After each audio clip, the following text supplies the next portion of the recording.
Paige. Thank you. Is that on? Oh, yeah, I think that's on. All right, I'm Paige. I'm an alcoholic. You'll have to let me know about the mic because I'm often too loud for microphones.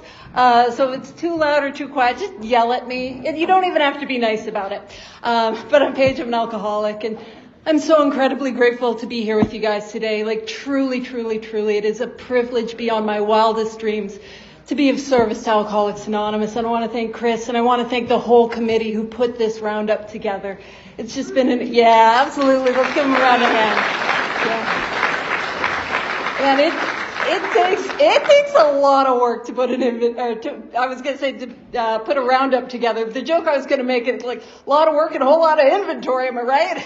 Some of the crew from Medicine Hat are like, we know. Medicine Hat.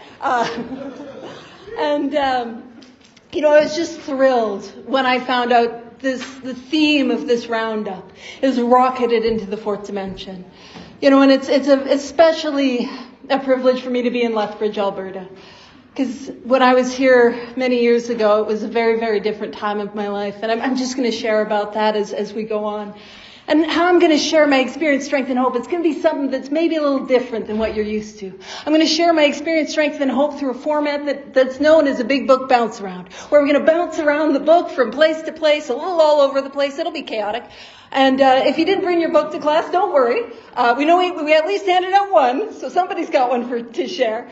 But I'll do the reading. So I'm going to do all the hard work. And if you're like, man, that's wild. I've never heard of a big book bounce around before. That's weird. Yeah, I made it up. I just want to do it like this, so I'm going to do it like this. And where I'm going to kick us off and where I'm going to start is on page 8.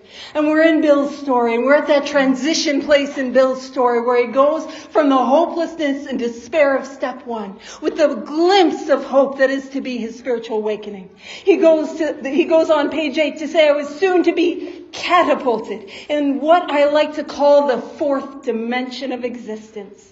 I was to know happiness, peace, and usefulness in a way of life that is incredibly more wonderful as time passes. And if you do not hear any, and fair enough, if you're like, girl, I am out, peace, cool. Just wait 1 sec, you can leave after a minute. If you don't hear anything else that I say today, what I want you to know is that if you are new, if you are struggling, if you are hurting, if you have been around Alcoholics Anonymous for a while and the magic is gone, if you're a chronic relapser and you don't think this thing could possibly help you, if you think somehow I'm different, I'm worse than you, I don't fit, I don't belong, I couldn't possibly be helped, what I want you to know is that there is a solution. There is a solution. We have a solution. There is a way out. And what I want you to know is that way out is that spiritual awakening. That way out is the result. It happens as the result of the 12 steps. And you'll notice when I read that it was catapulted. Now we want to say rocketed because we got the little balloons and that's a lot of fun. But I want you to know is we get well with some velocity. We get well with some momentum. And if you're new, if you're hurting, if you're struggling, if you don't know what's wrong with you, what I want you to know is it does not take long to get well in Alcoholics Anonymous. It does not take long to have a spiritual awakening. It does not take long to get some freedom. And if you're like, man, fourth dimension, am I like supposed to be doing some non-conference approved drugs, in like David's like hippie van? Like, is what the fourth dimension? Don't do that in his van. He wouldn't appreciate it. You do you. But what are we talking about that fourth dimension? That fourth dimension is the spiritual awakening. And if you're here today and you're somebody who was a lot like me when I got here, it's like, I don't want nothing to do with that. Like, you're talking about God? Ugh, gross and lame. I thought I was cool when I got here. Never in my life I've been cool. But that fourth dimension, that spiritual awakening, it looks like so much more than this. But it looks like this. Happiness. Man, I could use some of that when I got here. Peace and usefulness. I wasn't feeling that way when I got here. And it says, in a way of life. Oh, man, you mean I got to do this thing for the rest of my life? Yeah, I got some bad news. It's not a set it and forget it deal. But a way of life that is incredibly more wonderful as time passes. And that is what is on offer in Alcoholics Anonymous. And if you have not found that yet, let us help you. And here's the kicker. Our very lives depend on helping you. Now, I know most of you are like, don't have your book. Oh, you got your book! Yeah, heck yeah! Let's pop over to page 1, and we're going to go to the very bottom paragraph of page 1. And we're talking to Bill's story, and it's in it he says, I was very lonely, and again turned to alcohol. And what I want to do is I want to talk about loneliness, and I want to talk about how it juxtaposes with the spiritual awakening, the fourth dimension of existence. You see, I don't know about you, but when I got here, I thought loneliness had to do with separation from people. You know, I thought I was lonely because I needed a relationship. I'm sure no one relates. I thought some of you with your sponsors, it's like, but what I've come to find out is that loneliness has absolutely nothing to do with separation from another human being. Loneliness has everything to do with a sense of separateness from God. And if you're not sure, if you're like, man, who invited Chris? This is a Chris problem. I'm a Chris problem to you. Chris invited me. But if you're like, I don't know if that's true. Here's my experience, and you can let me know if it's yours. You don't have to. Any audience participation is completely consensual. It's not mandatory. But I don't know about you, but I could feel absolutely, utterly alone and lonely in a stadium full of people. Yeah. I don't know about you guys, but I could feel absolutely, utterly lonely and alone in a room of Alcoholics Anonymous. I don't know about you guys, but I could feel absolutely, utterly lonely and alone in the middle of a relationship. Yeah, and I don't know about you, but I felt absolutely, utterly alone and lonely in the middle of an act of intimacy. Loneliness has nothing to do, for somebody like me, with separation from other human beings. And being in Lethbridge, it's like truly a privilege. And I remember when I was, it wasn't my first Christmas sober, it was my second Christmas in sobriety. I still don't remember what happened that first Christmas. It was kind of a blur. Ugh. I think I was getting my head on a little bit. Just the thoughts coming back, brain cells like working again. That was new. But my second Christmas sober, and I had been, you guys let me know if you've ever been in a relationship like this. It is a codependent hostage situation. Yep. In a dumpster that is on fire, that is careening towards the edge of a cliff. But I call it a loving relationship. You know, I can pretty up that dumpster. It's good. And I've been in one of those for a long, long time. And we had finally broken up. And the actual breakup, not the like, I'm going to break up, and then you're back together with them 3 weeks later. You know, not one of those, like the actual we were done. I know you guys, when you break up and don't go back. But just me, you know.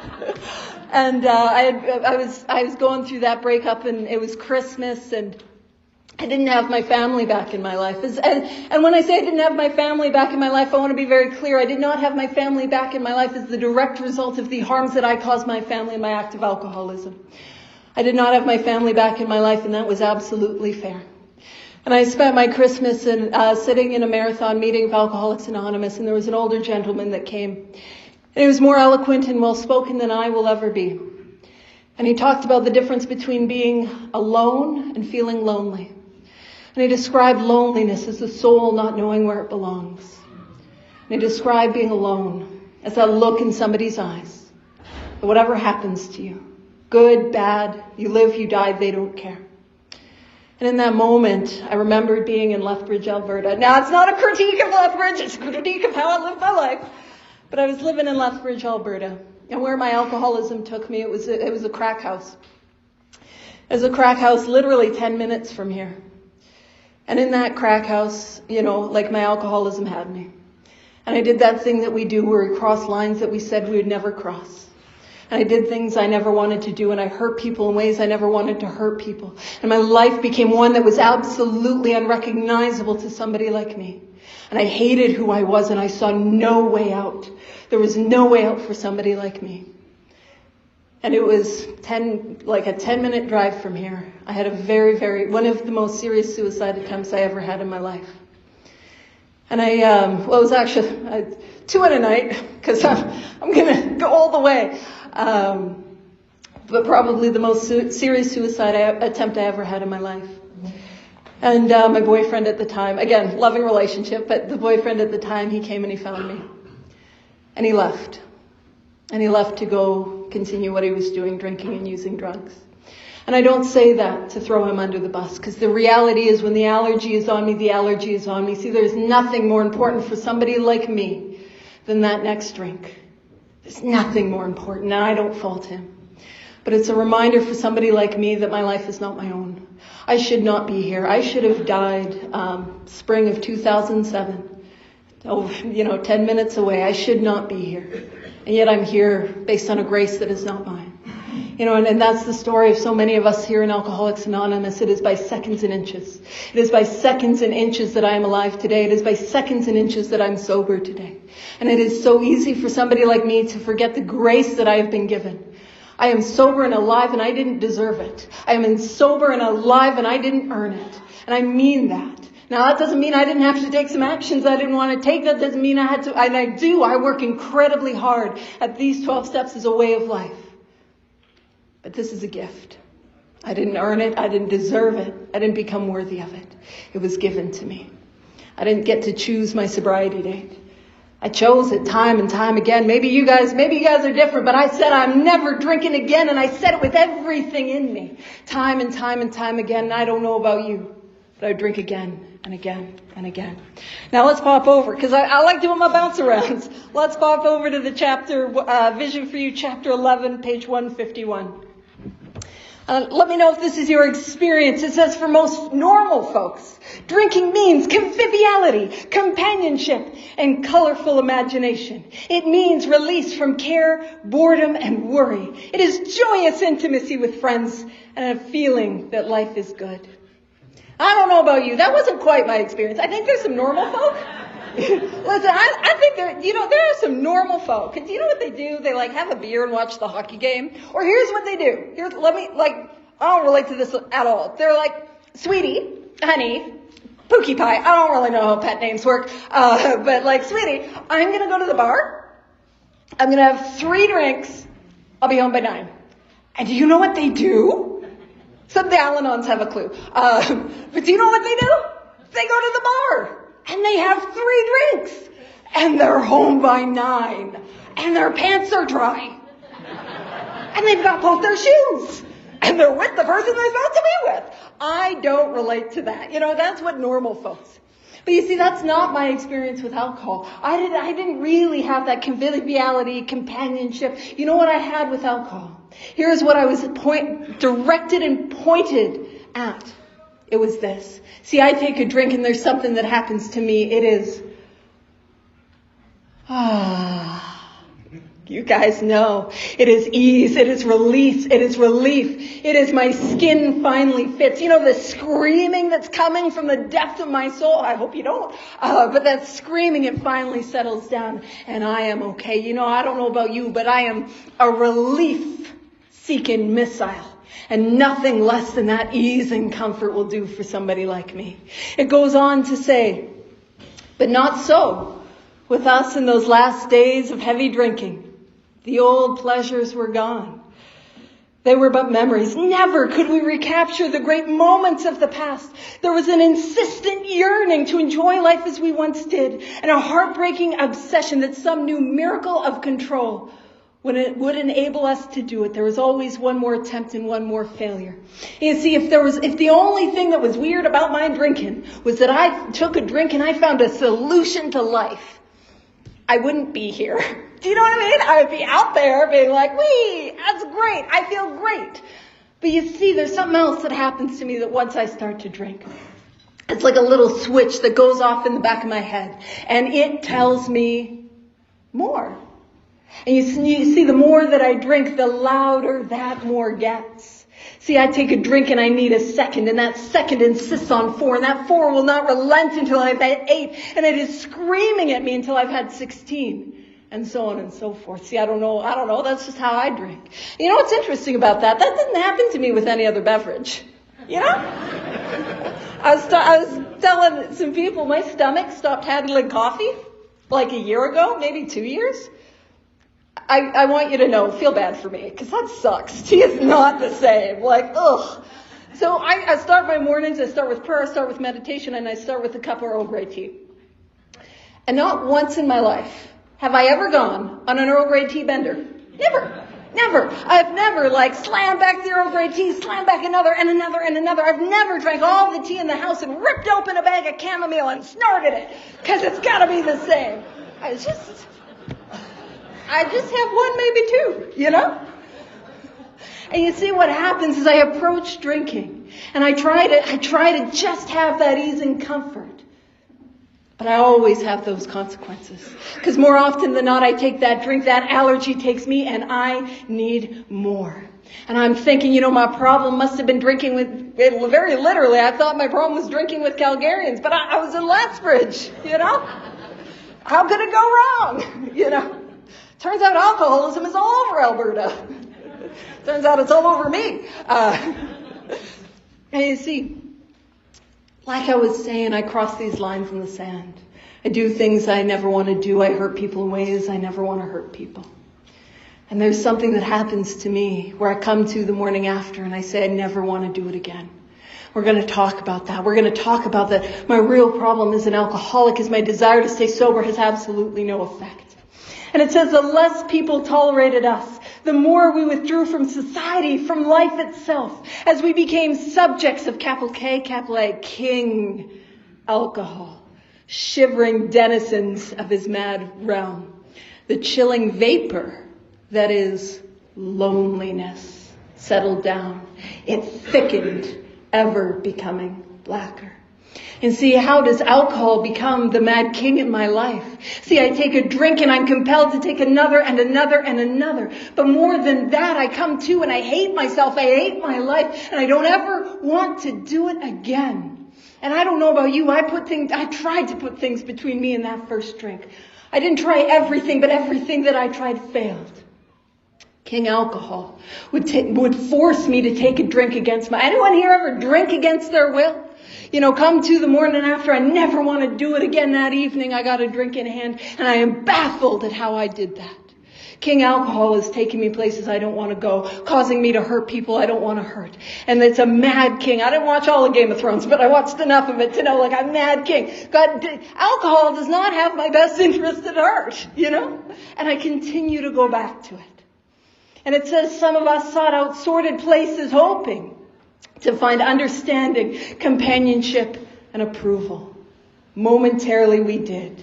Then would come oblivion and the awful awakening to face the hideous four horsemen, terror, bewilderment, frustration, and despair. Unhappy drinkers who read this page will understand. Sound familiar? Hopefully it's not just me, because otherwise, you got a bad speaker. She had a bad strain of this thing. But that was me. And this was me too when I came to Alcoholics Anonymous. It says, now and then a serious drinker, being dry at the moment. And this is important. You see, I thought sobriety was my solution to my alcoholism. Sobriety cannot be a solution for alcoholism. Because as soon as I get sober, what kicks off is that mental obsession. I need a solution, and it can't be sobriety. It says, now and then a serious drinker, being dry at the moment, says, I don't miss it at all. Feel better? Work better? Having a better time. I'm happy to be here. Happy to be sober. I'll take 24 and pass it on. Oh. See, I don't know about you guys. I came to Alcoholics Anonymous. And I thought y'all just showed up and you're like, I love the coffee and I love everything. And I got here and I hated everything. I hated who I was. I had people in my life that would say, Paige, stop drinking, you'll feel better. Those jerks were right. You see, I stopped drinking, I feel better. I feel pain better. I feel that depression that's so bad I can't get out of bed. I feel that better. That anxiety where it feels like somebody is stabbing your shoulder blades. I feel that better. That gaping hole in the depth of your soul that nothing can ever fill. I feel that better. Alcoholic like me, I feel suicidal better. I feel hopeless better. And I don't got a relief. And I'm stuck with me. And there's nothing that I can put between me and me. And the spiritual malady is not diagnostic of alcoholism. But I talk about it because I thought I was supposed to feel better. The way that I feel better, the way I get relief, the way I get rocketed is the 12 steps. The 12 steps that produce the spiritual awakening. I'll talk about that. We're going to get there. But if anyone's like, I'm just about to leave, I just want you to know how you get there. So there's no spoilers.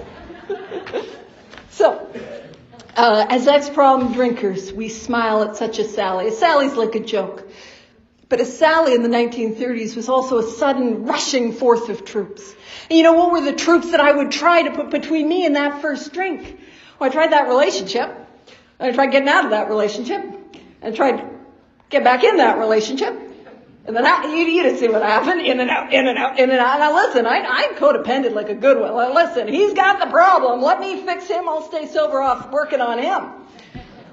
Well, I'm here, it didn't work. I'm like, for me, I'm not against therapy. I'm not against counseling. I'm not against medication. And if you need them, please do that. But they were not a solution for my alcoholism. I moved down to Lethbridge. I moved back to Calgary. I did not try everything, but everything that I could think of failed. I could not put any real distance between me and that first drink. That first drink is inevitable. And it says we know our friend is like a boy whistling in the dark. To keep up his spirits, he fools himself. Inwardly, he would give anything to take half a dozen drinks, get away with them. That sobriety, that white knuckle. I'm just holding on, but I just need something. I just need relief. That. And I can't stay sober on that. It says he will presently try the old game again, for he isn't happy about his sobriety. So I would come to places like this, roundups like this, and I would hear people talk about emotional sobriety. I'd be like, that is for the nerds. Some of you have already pegged that I am one of the nerds. Listen, I will have a whole conversation with you about highlighters. We got preferences, And listen, when I came to AA, I was like, I gotta be cool. Never in my life have I been cool. I'm pissing my pants behind the dumpster. I am not cool. Not sober. That happens far less sober. Gifts of sobriety, dry pants. Can't stay sober on dry pants, but goodness, it helps. But emotional sobriety is not extra special. It's not extra credit. It's not for the keeners. It's not for the nerds. Nothing less than a spiritual awakening, and I will drink again. That is my reality. It says he will try the old game again, and I don't know about you, but I had a step one experience. And my step one experience happened after months and years of trying to stay sober on my own power. I would say I'm never going to do it again. A day, a week, a month, several months down the line, I would get a thought, and that thought would happen in my mind, and that thought would happen when I am as sober as I am today, but my illness is untreated. And that thought would sound a little something like, this time will be different. Any this time will be different? Anyone ever have one of those? Yeah, I'll just go out for 3 drinks? Any one of those? Nobody will ever know? Yeah, they find out. Who told them? Listen, I done so well for 3 days, 3 weeks, 3 months, 3 years. It'll be this different this time, so here's how. Or, my problem was this type of drink, but I can do this type of drink. My problem is I do not drink rum like a lady. I can probably drink some malt liquor like a lady. I hear it now. I didn't hear it then. Sometimes it looks like, I'm being really miserable to everyone in my life.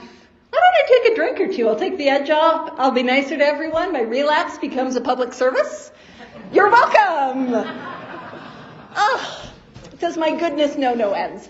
By which I mean I will be back around for the TV, because that's my bad. I'll make an amends on that. Also, if you are not sponsored, my bad is not how we make amends in Alcoholics Anonymous.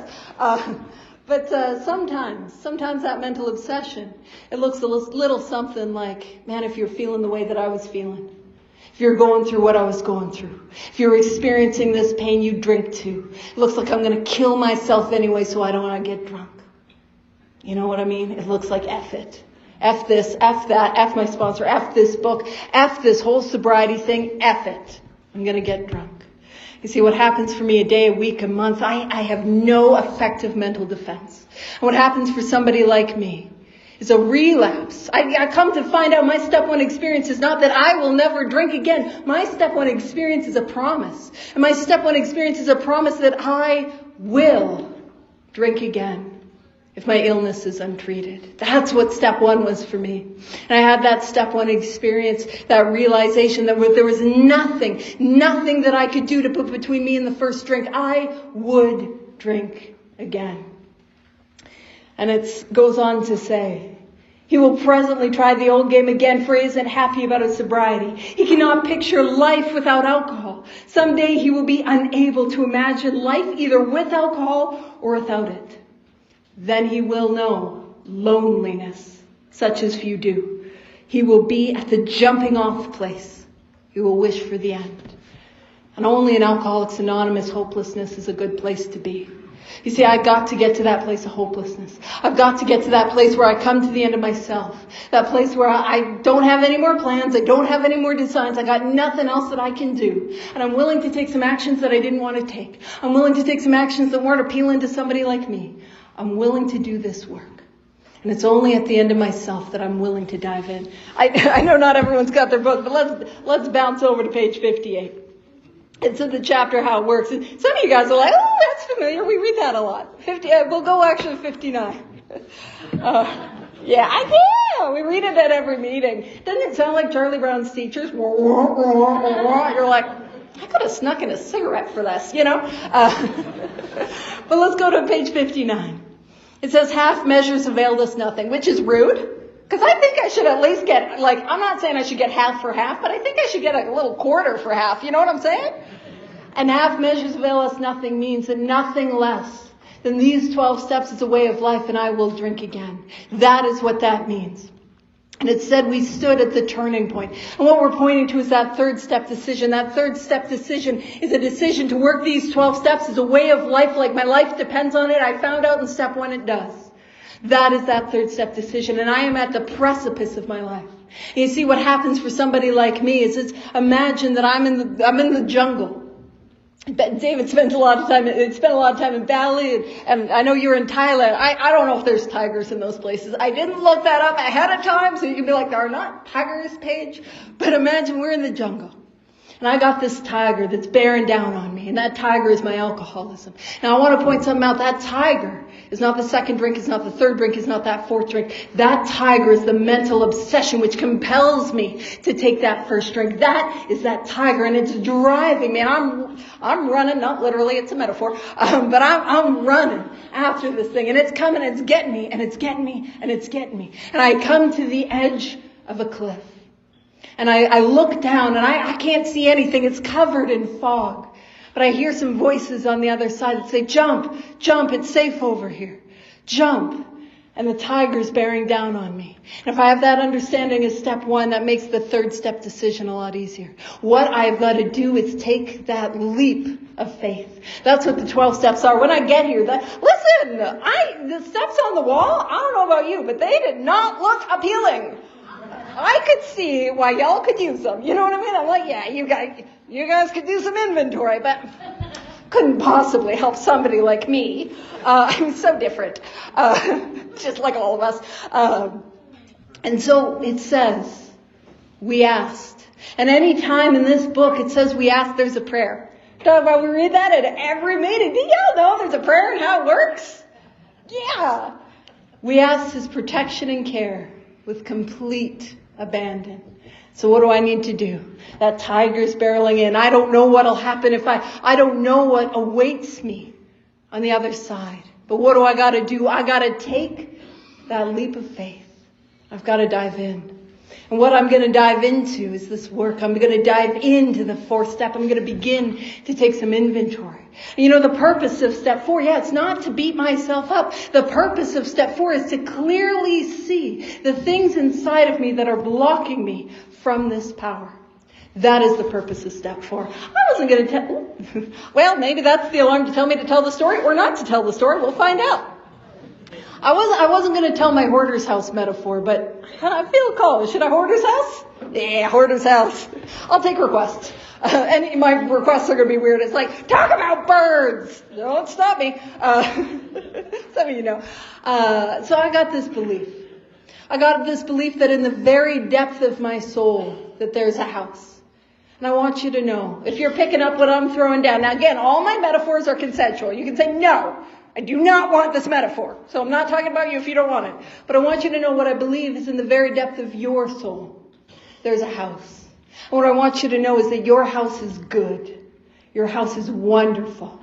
Your house has been created by the most incredible, amazing, capital D, capital A, divine architect. Man, the property value on your spiritual house. It's incredible. Now I'm talking about mine, not yours anymore. Going back to me. Problem with my house is I am a bit of a hoarder. It is bad, you guys. Call in TLC, call in the cameras. I am a hoarder. And I know, you wonderful people in Lethbridge could not relate to anything like this. But I got these things, I know I'm the only one, called resentments. I know, it's just me. And my resentments are like newspapers that are decades old. Yes, I've been alive for decades. That are decades old. And they're piled all the way from floor to ceiling. And what happens is when they're piled all the way from floor to ceiling, it blocks out that light. And I'm alone in that house in darkness. And when I'm in that darkness, I can't see where I step. I can't see where I stand. And I got these things. I know you guys in Lethbridge can't relate, but I got these things and they're called fears. And my fears are like those empty bottles and cans that are strewn all over the floor. Because I can't see them, what happens is they clank and clang and sound bigger and louder than they really are. And then I got some sex and relationship conduct. I know I'm the only one. And it's a little like the dead cats behind the freezer. I know they're there. I can smell them. I want you to know, no cats were harmed in the making of this metaphor. It is only a metaphor. And so what am I going to do in that fourth step? I'm not sitting around talking about how bad that house is. What am I doing in that fourth step? What I'm doing is I'm beginning to clean it up. I'm beginning to put that stuff into bags and boxes. And one by one, I have a look at those resentments. One by one, I pull down those newspapers. And you know what I find? I find the information was wrong the whole time. See, I thought it said, extra, extra, read all about it. You're all jerks. That's what I thought. Do some inventory. Extra, extra, read all about it. I'm the jerk. And that's where the freedom lies. I promise you that. And one by one, as I pull down those newspapers, that light begins to come into the window. And I love, one of the beautiful metaphors for God in this book is God is light. And I love that metaphor because God is not what I see. God is the way in which I see. If you don't know what I'm talking about, it's that idea that with light, everything changes and yet nothing changes. I got some rooms over there that are in black. The lights are off. Now, if we go over there, we turn those lights on. Everything in that room has changed. And yet absolutely nothing in that room has changed. And that happens with inventory. See, I don't know about you, but my childhood got better. You know what I mean? Childhood didn't change. My family got better. Family didn't change. Jerks on the road started to drive better. They didn't change. But how I began to see them changed. And I began to see if I rely on that light, I don't have to step and stand in that fear. And I begin to clean it up one by one. And then I deal with the cats. And the whole point of that is to come up with a sane, sound ideal. So I can be a responsible spiritual pet owner in the future. And I don't ever have to live that way again. And what I do is when I sit down with God and another human being in my fifth step, what I begin to do is I begin to get all of that mess, all of that garbage. I begin to get it out of the house. And step 6, and I take it to the curb. And you know, step 6 and step 7, it's all about becoming willing. And then asking for the cosmic garbage man to come and take it away. That's all it is. And I want to pop over to, I know not everyone's following along, but I want to pop over to page 75. I want to read the step 5 promises. Because as we go through this work is, the whole point of it is to awaken spiritually. When people are like, I have I have time with the spiritual part of the program. I'm like, what's the non-spiritual part of the program? I mean, the program's the 12 steps. The whole point of the steps is to clear away the stuff inside of me that's blocking me from this power that I don't have to like, I don't have to understand, I don't need to fully comprehend or define. I just need to believe that you guys are happy and sober. And then maybe, just maybe, I'm not so special that the miracle that has happened to you could not happen for somebody like me. And so let's pop over to page 75. And it says we pocket our pride and go to it. So that 5th step. You know, one of the most amazing things about step 5 is it says admitted. Now there's 2 ways to look at the word admit. It's not as bad as sometimes I go into some real etymology tangents, so it's not too bad, you guys. But the word admit, there's 2 ways to look at it. One is a bit of a confession. You know what I mean? I got to confess that I stole your car, I slept with your husband, and I peed on your carpet. Which... just kidding. I would never. It was linoleum.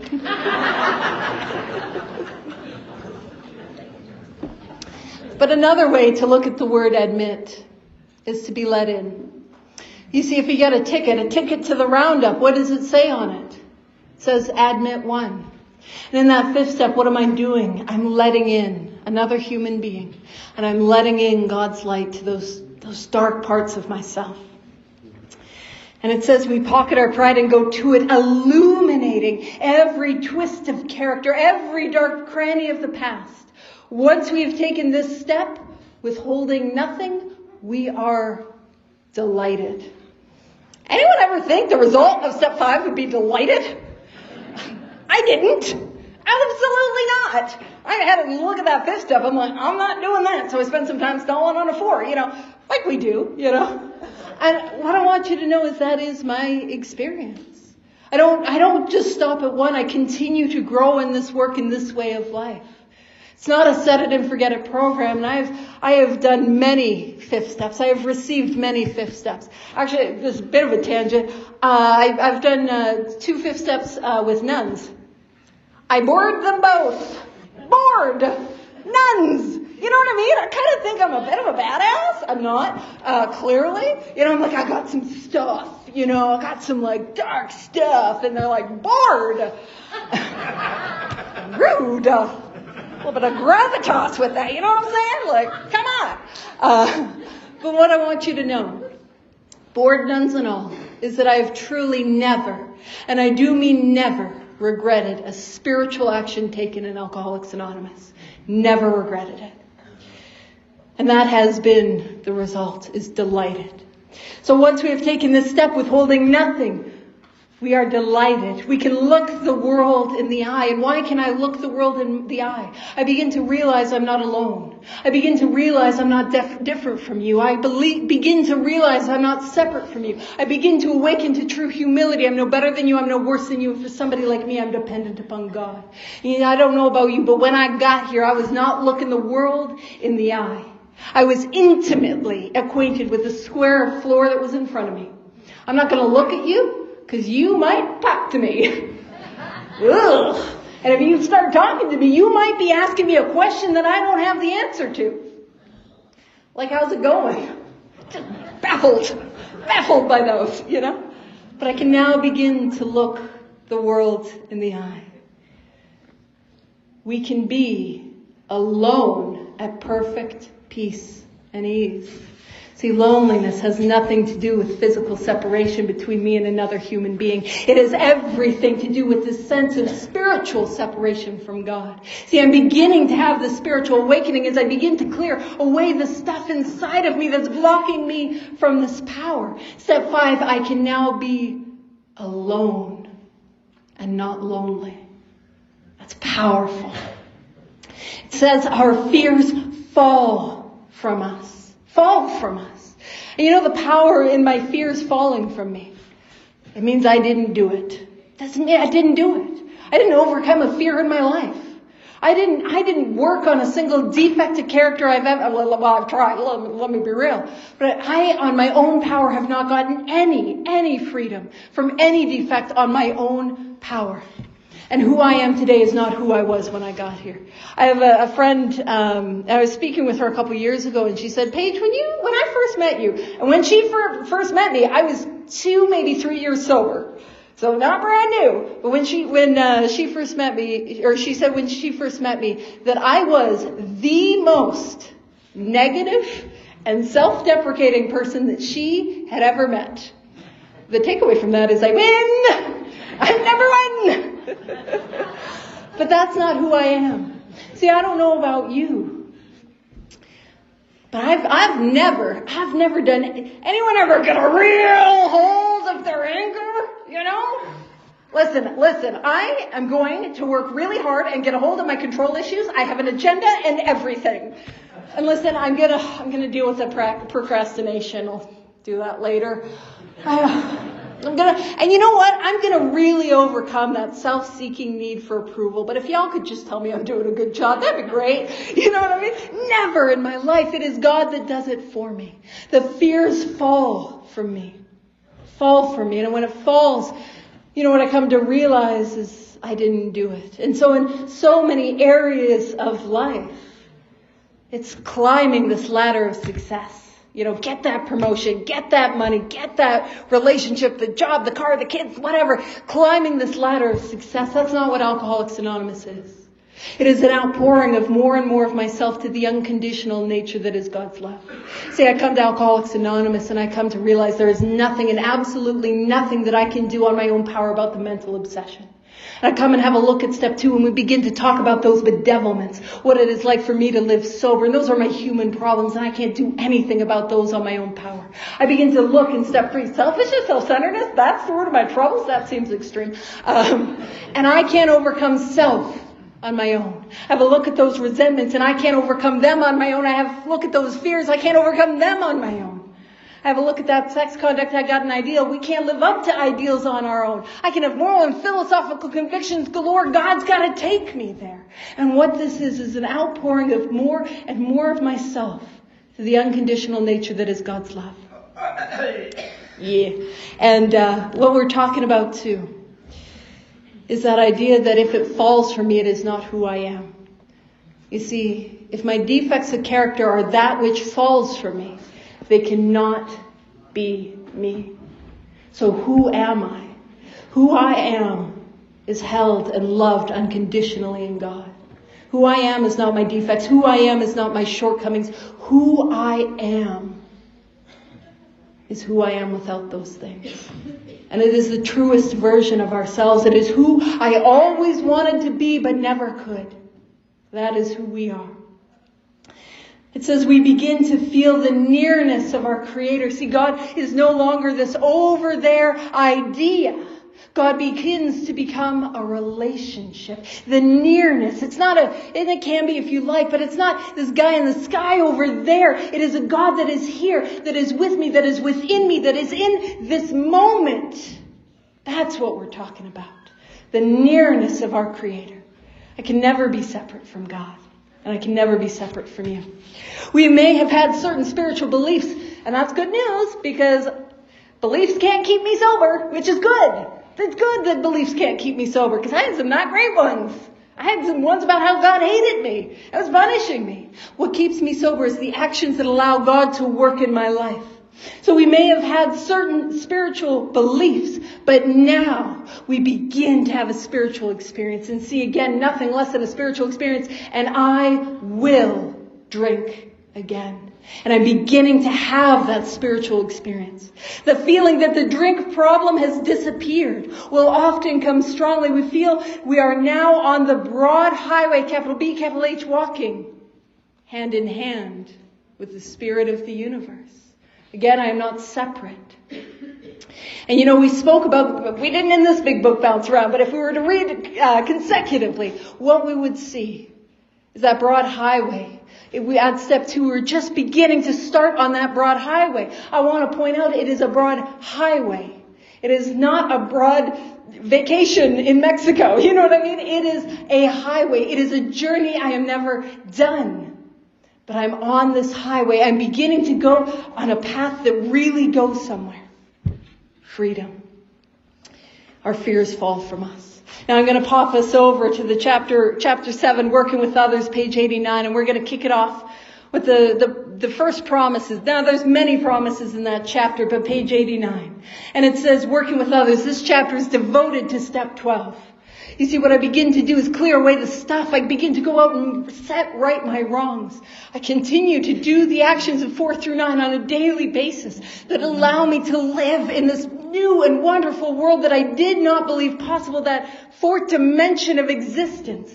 And it says practical experience, and what that means is our experience. Our experience shows that nothing will so much ensure immunity from drinking. And that's what I needed. Immunity from drinking, because I couldn't stay sober on my own. And if I want immunity from drinking, this is what I've got to do.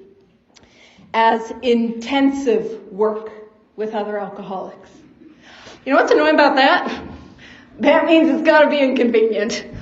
I often say, if you're not working with enough, if you're not inconvenienced, you don't got enough sponsees. You know what I'm saying?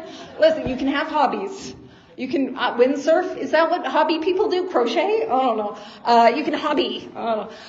But I need to be inconvenienced. Because let's be real. If I'm living up to my convenience, I'm not working with nobody. They're always inconvenient. Alcoholics? Are you kidding me? Right? You know. Intensive work with other alcoholics. It works when other activities fail. So when nothing else is working, the most important thing, the most valuable thing that I can do is get out of self and go help somebody. Go help somebody. It's not a codependent putting out their fires. It is offering them this work, these steps, this way of life. Go help somebody. And man, it works. We say it all throughout the book, from the Roman numerals to the whole chapter, Working with Others, to the forgotten chapters. It says, work with others, work with others, work with others. This is our 12th suggestion, and it is a suggestion, but I will point out, we don't have alternatives. Just keep that in mind. We're not going to make you do it. Consent. But if you're like, I would like plan B, option B, bottom of 25, it says, go on to the bitter ends, blotting out the consciousness of your intolerable situation as best we could, or accept spiritual help. So you do that if you want, no pressure. I'm going to try this, just me though. And by the way, not just me, I fought it for a while, let's be real. And it says, carry this message. These 12 steps taken out of this book to produce a spiritual awakening, carry this message to other alcoholics. You can help when no one else can. How incredible is that? On page 124, I don't know if you want to bounce over there, you can. Page 124, it talks about how experience is the thing of supreme value in life. And that is only true if one is willing to turn the past to good account. We grow by our willingness to face and rectify errors and convert them into assets. How do I grow? How do I take the worst parts about me, the worst things I've ever done, the depth of my shame, the pain that I was in the crack house in Lethbridge? How do I turn that into use for others? Well, I've got to face it. I face it in 4. I face it in 5. I face it in 6 and in 7. And in 8 and 9, I go out and I make it right. I rectify that, and that converts the worst things I've ever done into gifts and into blessings that I get to. I don't have to. Well, I kind of have to, but I get to. I get to use to help another human being. I get to use to help another alcoholic. Man. And in that way, my dark past becomes my principle, which is my main asset. You know what I found? My sponsees do not care about the good things I do. They don't. I show up on time and I do the things and they're like, I don't care. I made it to Lethbridge. That was more David helping. Thank you. I made it to Lethbridge. They're not like, ta-da. No, they care about the things that I did wrong. My dark past becomes my principal asset. And that dark past didn't have to be too long ago. It could be a couple weeks ago. It could be yesterday, that dark past. That's what we're talking about. It says you can help when no one else can. You can secure their confidence when others fail. See, there's something incredibly disarming about, I've been there. I drank the way that you drank. I felt the way that you felt. I know what it's like to relapse the way you've relapsed. I've gone through that too. And I have a way out. There is a solution. We can help when no one else can. When no one else can reach that alcoholic, we have the power. We have been given the power to help others. Why would I waste it? You can secure their confidence when others fail. Remember, they are very ill. What I want you to know is alcoholism is an illness. It's not like, man, I thought I was the biggest piece of garbage that ever lived when I got here, and it took me a long time to think otherwise while being here. But the truth is, I am not bad. The truth is not that I'm immoral. The truth is, I have an illness over which I could not have any power. But we have a way out. And it says life will take on new meaning. I don't know about you, my life was meaningless when I got here. It's so meaningless, I tried to end it again and again and again. And it says to watch people recover, to see them help others, and to watch loneliness vanish. See, that loneliness that was just driving me, that dark cloud that was on me, I get freedom from it. But deeper than that, I get to help others have experienced that freedom from it. It says to see a fellowship grow up about you, to have a host of friends. This is an experience you must not miss. We know you will not want to miss it. Frequent contact with newcomers and with each other is the bright spot of our lives. And man, I want to thank you. Thank you for the opportunity, truly the privilege to be of service. And I want to thank you for truly being the bright spot of my life. Thank you.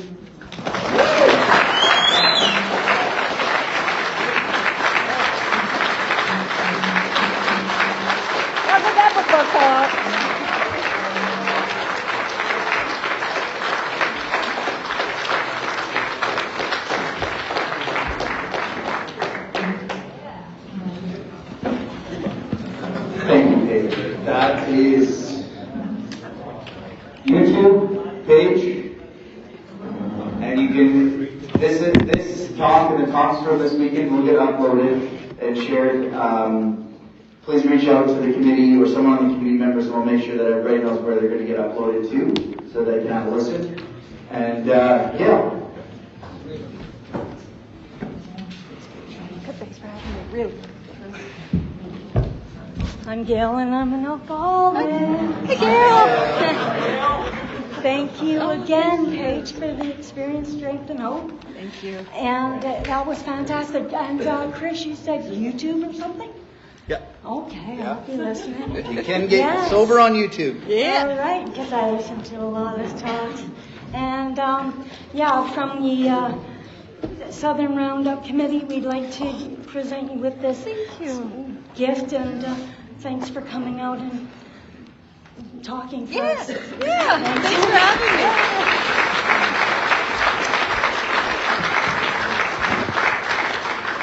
If everybody wants to join me, let's close the meeting with the serenity prayer.